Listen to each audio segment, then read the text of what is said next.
আমরা ঠিক বেঁচে থাকবো। বলছো? হ্যাঁ, দাদার সঙ্গে কোনো বিবাদ করতে যেও না। হাজার হলেও তিনি আমাদের গুরুজন।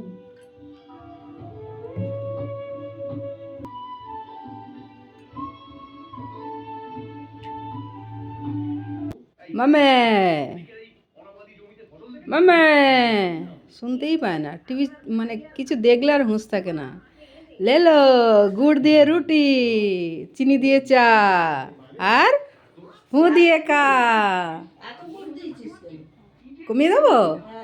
আবি লেলো।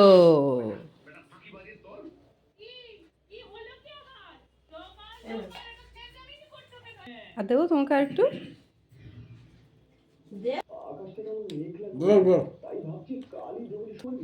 কেমন লাগছে রুটি দিয়ে? তাতে কিছু হবে না, দেখো কাল সকালেই ঠিক হয়ে যাবো গো। বাহ, একটু তাকাও, কেমন লাগছে? ঠিক আছে, খায় লাও।